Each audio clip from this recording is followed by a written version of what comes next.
नमस्कार। आज हम बात करने वाले हैं बाजार के एक बहुत ही चर्चित आईपीओ के बारे में, सुदीप फार्मा। देखिए, सवाल बहुत सीधा सा है।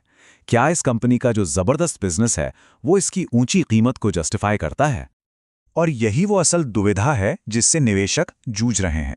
मतलब एक तरफ तो कंपनी के फंडामेंटल्स कमाल के हैं और दूसरी तरफ इसकी वैल्यूएशन जो काफी महंगी लग रही है। तो चलिए आज इसी सवाल का जवाब ढूंढने की कोशिश करते हैं।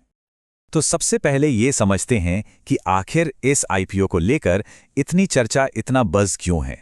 चलिए कुछ मेन नंबर्स पर नजर डालते हैं जिनसे पूरी कहानी साफ हो जाएगी। 895 करोड़ रुपए, जी हाँ, ये है इस आईपीओ का टोटल इश्यू साइज। तो मतलब साफ है, ये मार्केट में एक काफी बड़ा ऑफर है और कंपनी एक बड़े स्केल पर मैदान में उतर रही है। 35 साल से भी ज्यादा ये कंपनी कोई नई नहीं है। 1989 में इसकी शुरुआत हुई थी और तब से ये स्पेशलिटी इंग्रेडिएंट्स इंडस्ट्री में काम कर रही है। तो एक बहुत लंबी और मजबूत विरासत है। और ये देखिए 19.39%, 20 नवंबर तक के हिसाब से ग्रे मार्केट में इसके शेयर्स लगभग 20% के प्रीमियम पर ट्रेड हो रहे थे। और ये क्या दिखाता है? ये दिखाता है कि शुरुआती डिमांड काफी मजबूत है।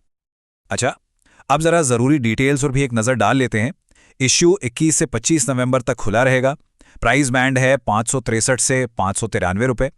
एक लॉट में 25 शेयर्स हैं, मतलब कम से कम 14,825 रुपए का इन्वेस्टमेंट करना होगा।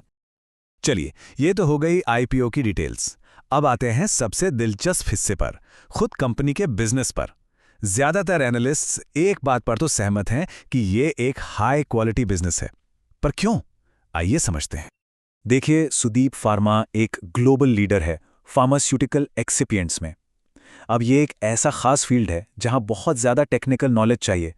मतलब ऐसा नहीं है कि कोई भी नई कंपनी आकर आसानी से इनसे मुकाबला कर सकती है। इसलिए इसे हाई बैरियर इंडस्ट्री कहते हैं। और कंपनी की मजबूती इन पिलर्स पर टिकी है। सोचिए, इनके पास यूएसएफडीए और डब्ल्यूएचओ जीएमपी जैसे ग्लोबल सर्टिफिकेशंस हैं। इनकी आरएनडी टीम बहुत मजबूत है और सबसे बड़ी बात, इनके क्लाइंट्स में फॉर्च्यून 500 कंपनियां भी शामिल हैं। ये सब मिलकर इसे एक बहुत भरोसेमंद ग्लोबल सप्लायर बनाते हैं। अब जरा इनके फाइनेंशियल परफॉर्मेंस को देखिए।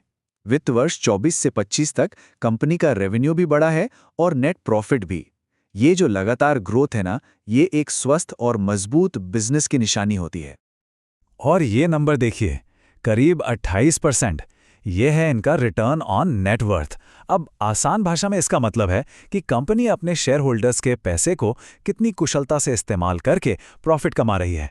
और 28% का आंकड़ा वाकई बहुत प्रभावशाली है। तो ये तो थी कंपनी के बिजनेस की शानदार कहानी। सब कुछ बहुत अच्छा लग रहा है ना? लेकिन किसी भी इन्वेस्टमेंट की कहानी में एक और पहलू होता है, वो है कीमत। और बस यहीं पर आकर एनालिस्ट्स एक रेड फ्लैग दिखाते हैं। एग्रेसिवली प्राइस्ड, मतलब आक्रामक रूप से मूल्यवान। ज्यादातर एनालिस्ट रिपोर्ट्स में इस आईपीओ की वैल्यूएशन के लिए बस यही एक लाइन बार बार इस्तेमाल हो रही है।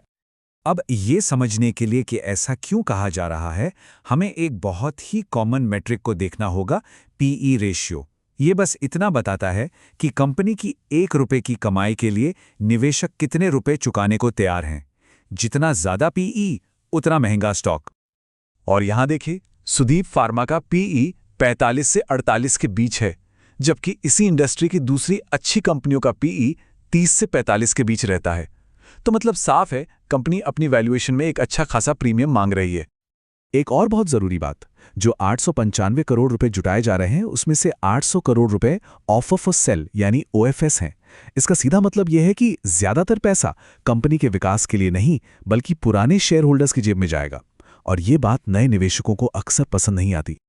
वैल्यूएशन के अलावा कुछ और रिस्क भी हैं जिन पर ध्यान देना जरूरी है। जैसे इनकी 35% से ज्यादा कमाई सिर्फ टॉप 10 ग्राहकों से आती है और सारी मैन्युफैक्चरिंग यूनिट्स गुजरात में हैं। इसे कहते हैं कॉन्सेंट्रेशन रिस्क। मतलब अगर इन ग्राहकों या उस जगह पर कोई दिक्कत आई तो बिजनेस पर सीधा असर पड़ सकता है। तो अच्छा बुरा दोनों पहलू देखने के बाद अब सवाल आता है कि एनालिस्ट्स का फाइनल फैसला क्या है। मतलब अप्लाई करें या दूर रहें? चलिए देखते हैं। देखिए, एनालिस्ट का जो कंसेंसस है वो काफी साफ है। यह आईपीओ हर किसी के लिए नहीं है। अगर कोई लंबी अवधि के लिए मतलब 2 से 5 साल के लिए एक अच्छी फार्मा कंपनी में निवेश करना चाहता है और प्रीमियम वैल्यूएशन देने में कंफर्टेबल है तो उनके लिए ये हो सकता है। लेकिन अगर किसी को सिर्फ शॉर्ट टर्म लिस्टिंग गेन चाहिए तो शायद ये उनके लिए नहीं है। तो कुल मिला के बात बस इतनी सी है, इसे एक शॉर्ट टर्म बेट मतलब लिस्टिंग पर फटाफट पैसा बनाने का मौका समझने की गलती ना करें। इसे एक अच्छी क्वालिटी के बिजनेस में लंबी अवधि के निवेश की तरह ही देखना समझदारी होगी।